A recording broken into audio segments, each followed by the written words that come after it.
newspaper. Coming up on the Media Project, Alan Chartock, Mike Spain, Judy Patrick, and me, Rex Smith, with a half hour of commentary on the media issues of the week. We'll talk primarily this week about what's going on in Ukraine and the journalists who are bravely covering it and what kind of stories we're seeing. Are we getting the full story? We'll talk about that. And at the end, we're going to talk about beer. You're going to want to listen to this. Join us for Media Project. It's coming up next.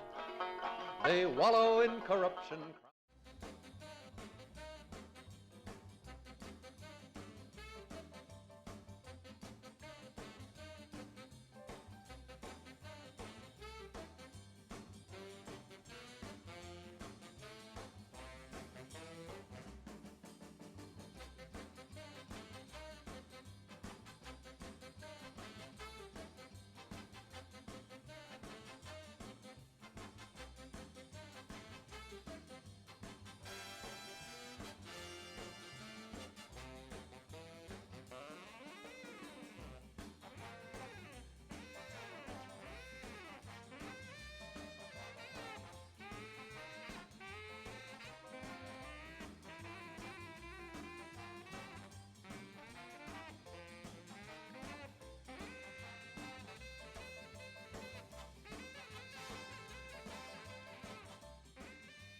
Oh, newspapermen meet such interesting people.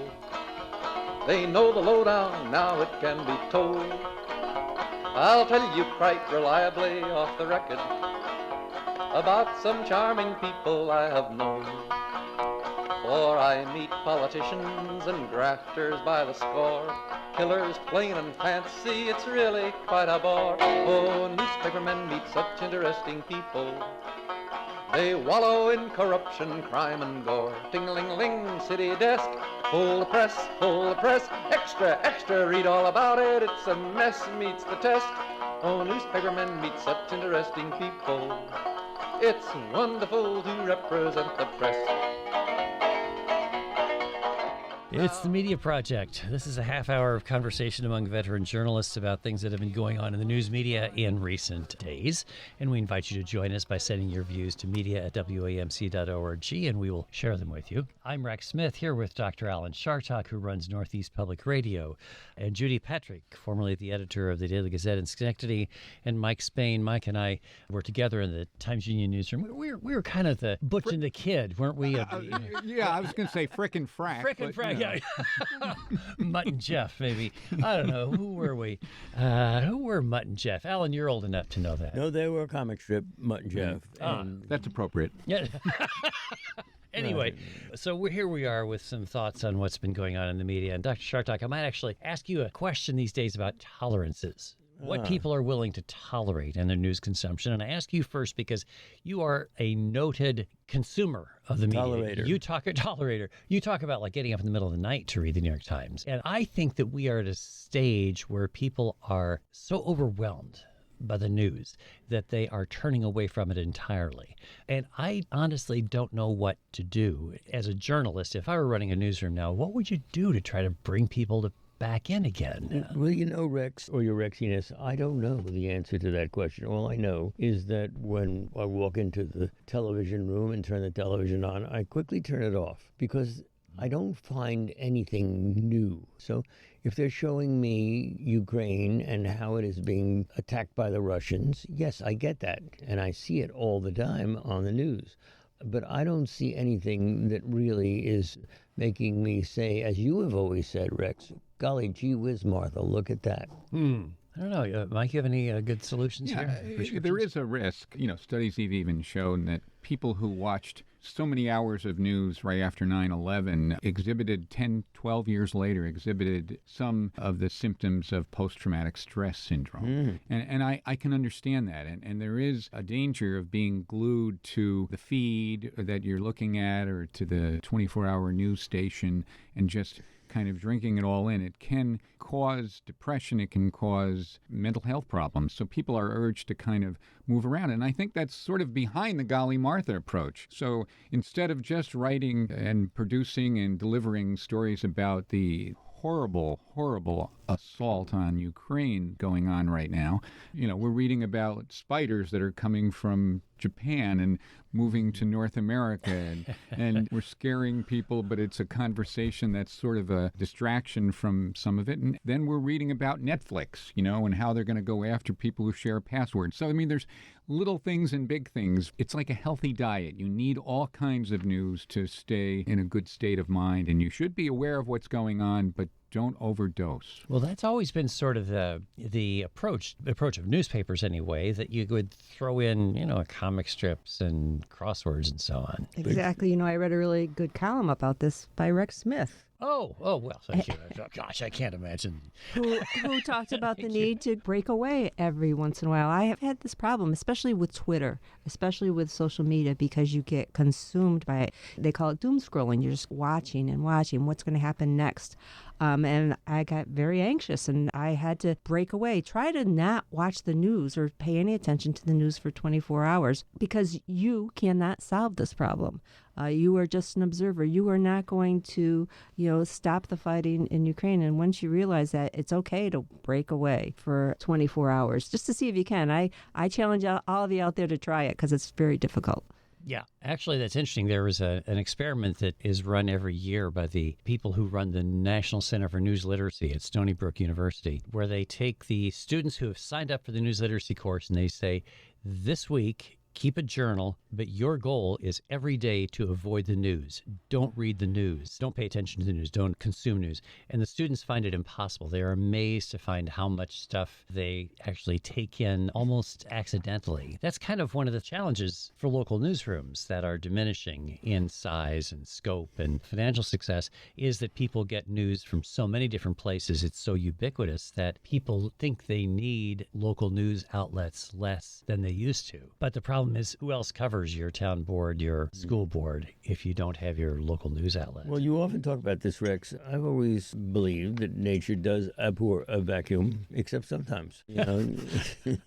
Except this local coverage, which you and Judy and Mike always refer to, in some ways becomes a thing of the past. And people don't know that they need it the way they once thought they needed it. And therein lies the problem. But what has filled the gap? I mean, the vacuum that's there when a local media no longer has the resources to cover all the meetings. I know. Yeah. Nothing.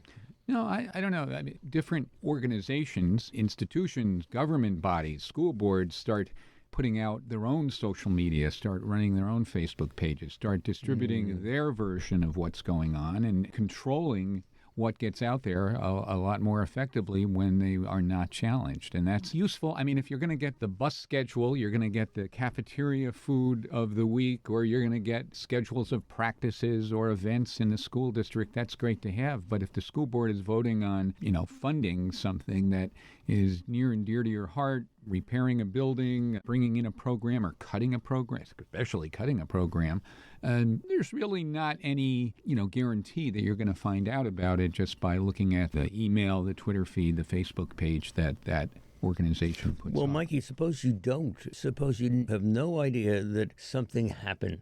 Mm-hmm. What are the consequences of that? Well, that's Mike's point is that this has been happening nationally. People follow baseball by looking at the sites that are created by Major League Baseball. All the professional sports now have their own. Actually, a lot of them are qualified reporters, people who used to work for genuine news outlets, and they're now covering baseball, except they don't cover the negative stuff. They're actually reporting from the perspective of the owners. The owners. It's so interesting that you say that, Rex, because this morning I was listening to Our News on WAMC. We have a wonderful reporter, actually hopeful, and she was giving us the sports news. And the entire sports news seemed to be how much each of these baseball players who were getting paid. $36 million for 4 years or whatever. Fascinating, because they don't deserve that kind of money. A professor may deserve it. Right. And if a person's going to rely on the government, the school district, the town board, the county board to give it information, they will realize that they were only going to get the information that the government wants them to know. If there's going to be a referendum on a new school project, they're not going to make a big deal of getting that information out. And then the next thing you know, there's going to be a new building, and you're going to walk by it on your morning walk and say, where the heck did that building come from? Except Judy, in Great Barrington, Massachusetts, where they wanted to build a new high school, and people voted it down. I wonder how they found out about that. Yeah. How did they find out about that? Exactly. Good point. They found out about it in the news. Aha. That's pretty great. But I mean, to the point, this is exactly what we're seeing going on in Russia. This is why when the only option for most people is state-supported news, it's a big deal when one young producer walks onto the screen carrying a sign that says you're being lied to. Yeah, don't believe them. Right. And she, of course, has now been fined for inciting protests, and who knows what will further befall her. She's lucky she wasn't killed, to be perfectly honest, because under that guy Putin, people tend to disappear mysteriously and never be seen again. Some people think they've been killed.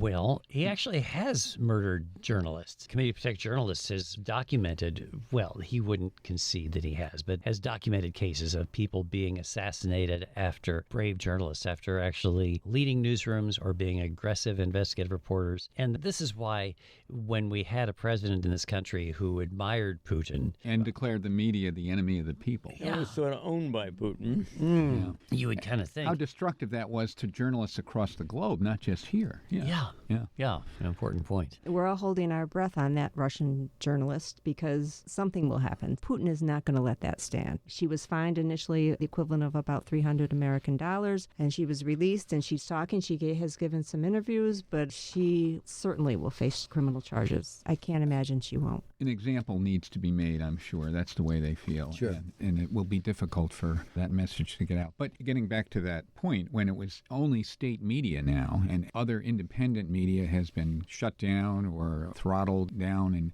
and they're having difficulty getting their message out in Russia, depending on who you believe, because polls are being conducted by state media here, but there are some independent reports that many Russians do not see the violence, do not acknowledge what's really going on in their neighboring country of Ukraine and what the Russian army and the Russian military is doing in that country. And yet the whole world is witness to it, and so many people believe an entire alternative narrative. And it's shocking that somebody could actually believe some other version of reality as we all now know it. Anybody who witnessed the stunning video that was played before the U.S. Congress when the president of Ukraine spoke, those kinds of realities can't be ignored, and yet many Russians don't know about it. We have to be careful, of course, that we are not unwittingly receiving doctored information as well. How do we know that all the videos that we see are real? Videos showing children clutching pets on railroad station platforms, they really grab our heart. But it's essential for us to realize that, of course, the images that we get at a certain level are not 100% reliable. Yet we think that we have enough access. We think there are enough reporters from Western outlets where we have a free press. We think that we're getting a pretty good picture of things. But the lesson of the Iraq invasion and of the run-up to that in the United States is that even the sources that our news media rely upon in this country may sometimes be lying to them. We may not have looked hard enough before that invasion of Iraq, and so we may not be getting as full a picture as we wish we did. Well, so now, in the case of government obviously subverting the news, we get that. But in the United States, thinking of the Murdochs and others, it is quite often not the government which is controlling the news, but the owners of newspapers and the owners of various outlets. So, for example, CNN or the right-wing stations that we know about, they are controlled by the people who are paying the bills. And we can't be too righteous in terms of condemning everybody else when we're not looking at that. But fortunately, we live in a society where we can look at many different sources. Sure. And we can glean from that, perhaps, and distill down a pretty accurate version of what's going on. You think reality. so? I really do. I think when you're able to read in many different, reliable, traditionally authoritative sources like the New York Times, like the Washington Post, like the networks, NBC, ABC, CBS, CNN, and you're able to see different versions of the same story, you do get a sense of the reality. But what if you only look at Fox News? What if you are, the 80% of Republicans in America say that Fox News is their primary news source? And if you have Tucker Carlson, the most popular host on Fox News, doing the work of the Kremlin, I would say, in questioning NATO's work, and this is why there's this memo from Russia that has been leaked that said as instruction to the Russian media, it's essential to feature Tucker Carlson so that Russians will see that America is not supporting Ukraine because Tucker Carlson doesn't, because Donald Trump doesn't. What do you do if your only source is that? Yeah, let's get that message out to all the fans of Tucker Carlson that Russia is taking clips from Tucker Carlson and putting them in regular rotation so the people of Russia believe that all of America sides with what Tucker Carlson says. And Tucker Carlson essentially has become or was a supporter of Putin. He's kind of tried to back off a little bit. And so was his boss. And Russia is using this. This is a travesty. And obviously any words can be taken out of context, but these words aren't being taken out of context, which is even worse than taking something out of context. It's what he's really saying. It's what he's really saying. Yeah, but if you cannot convince people that what they're hearing is lies because they've just been hearing it so much, and because there's a social stigma attached to watching something other than Fox News, it's like the people who listened to Rush Limbaugh called themselves ditto heads, and it was almost a social fraternity. Same thing, I think, is now true of the Fox News community. That is part of their social identity, and that is really dangerous, I think, when you have a disreputable individual like Rupert Murdoch who is unafraid, unabashed about distorting the news to support his particular point of view. Well, they do have variety. They listen to Newsmax or OAN as well, there you go. which are further right There than Fox. Yeah. We have to say the fact is that the cameraman who was recently killed in Ukraine was on assignment for Fox News. His name was Pierre Zakrevsky, a 55-year-old longtime war photojournalist. The twin Renault was also killed, Brent Renault. And another person who died was a 24-year-old Ukrainian journalist working as, the news story here reports it as a consultant. This is what's known as a fixer. And journalists in foreign countries all along use fixers. In my limited experience as doing foreign reporting, I would always hire a local person. At that time in the 80s, the going rate was $100 a day, and that was considered really good money that you would pay in U.S. dollars. Sure. And that person would help you around, not only with language, but with understanding.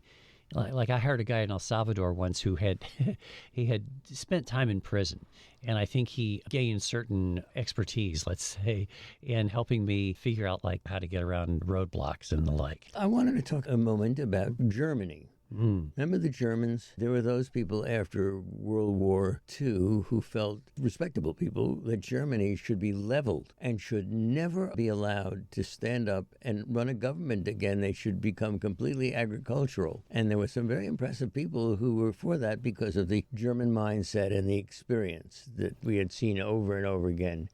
Now, as we sit here today, the news comes out that the Germans are rearming. And there will be people, I'll be one of them, who say, oh no, this is terrible. Because, we know that the German persona in the past, for whatever that means, has been very brutal. And if you happen to be of Jewish ancestry, as I am, you don't forget what happened in the Holocaust and the millions of Jews who got, evaporated. So what is truth in all of these reports? That's the whole point.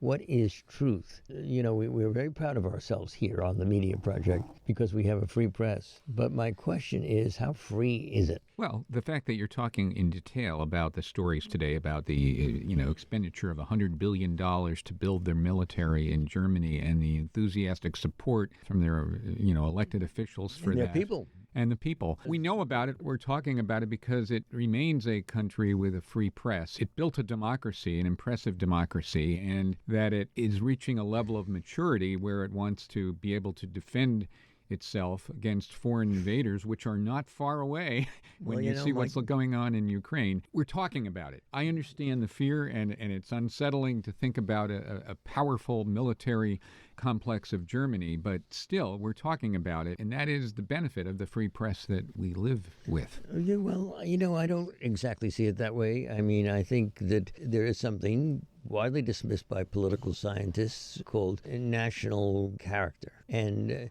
if you believe that the Germans have in the past, and the German citizenry, here come the letters, been predictable and been consistent over the years, then maybe the way in which we're reporting the news falls short. So, folks, if you have thoughts on this, media@wamc.org is how you tell Dr. Chartock what you think. Oh, you're used to this, Alan. Am I? Yeah.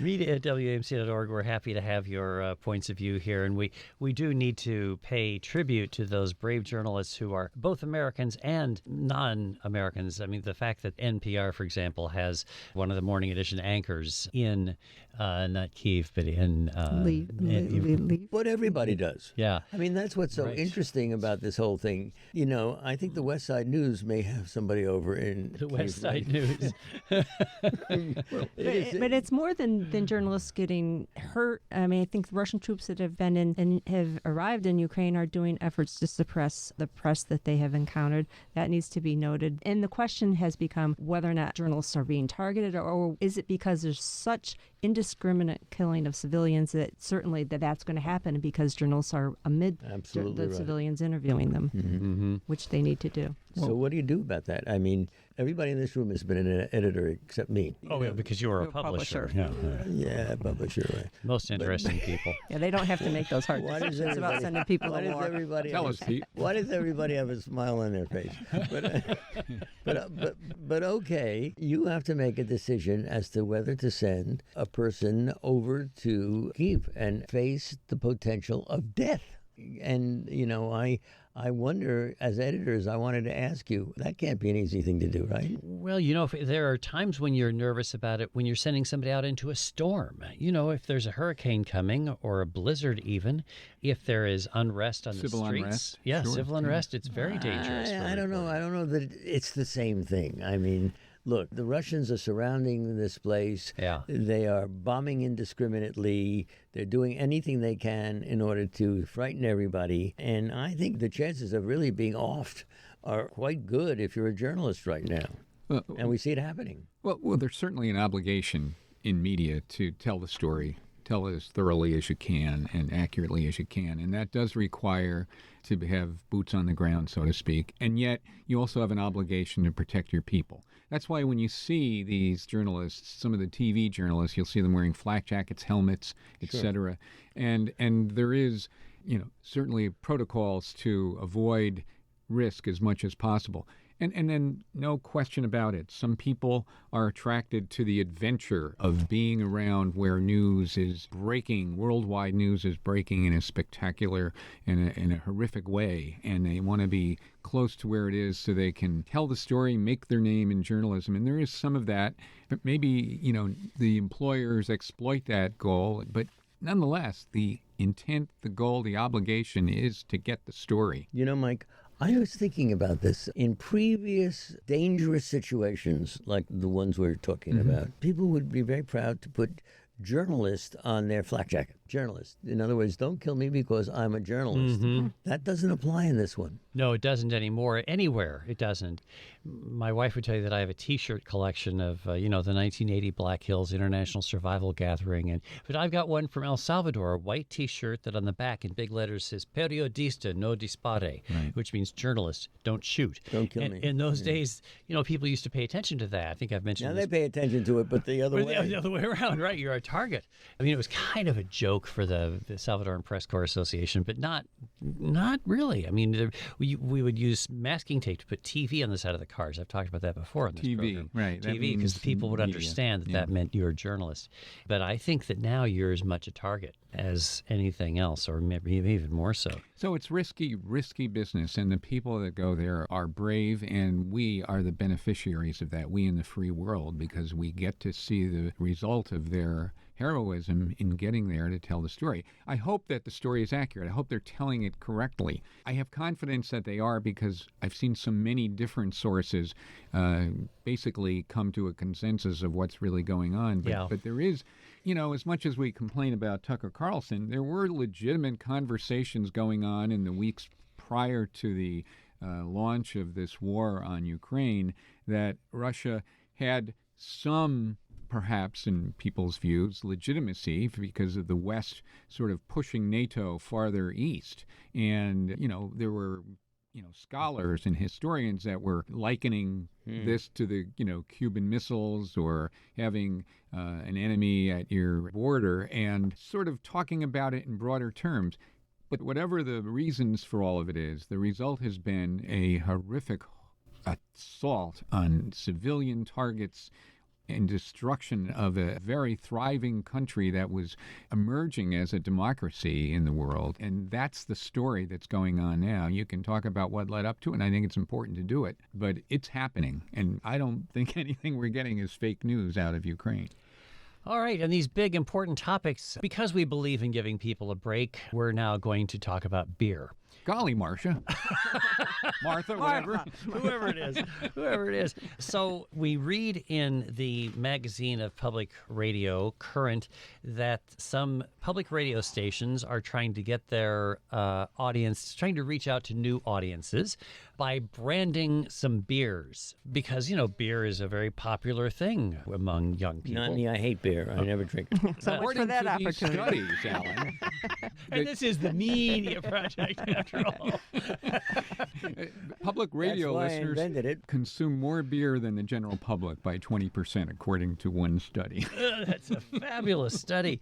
So this is an interesting idea. I mean, Alan, you give away stuff during fund drives. Sometimes you've given away Chartock bobbleheads even. And Sure. you give mugs and Sure. stuff. Alan Ale. How's that sound? Oh, that sounds There you great. go. What would it taste like, though? It'd be a Dry. pale ale, I think. You know what? Ellen's not laughing. No, I'm just thinking about all the things I could have said that would have gotten our license taken away. Oh, there you go. Well, NPR tried to do it more high-nosed with its wines. That's right. The NPR wines, yeah. But there is something to be said for giving people a reward. And they need to appeal to a younger audience. Isn't that really what's Absolutely. going on? You're just getting I'm the sorry, brand across. I don't get where this is going. Could somebody help me? Yes, helping to reach a new audience. How do you reach a younger audience if you're... I have a theory. What's that? My theory is it's true that our audience at public radio tends to skew higher. Higher. Yeah, You mean older. Why? Oh, that's a tough yes. word, Alan. But that what happens is when the old ones die, the younger ones come up and take their places. So even though the younger ones might not be listening, to public radio Now. thank you for that, Judy. You're always so kind. And that they get higher, older. That's the beer. That's what we're looking for. Older. They take the place of the dead ones. Oh, there we go. Wow, That's replace- the Chartock theory of audience replacement. Here we go. We'll find out or we won't. Well, Or in someone some will. places they don't. But in some places they don't get replaced, like newspapers, for example. Oh, here we go. We're out of time. Okay, we're On out that of note. time. Out of time.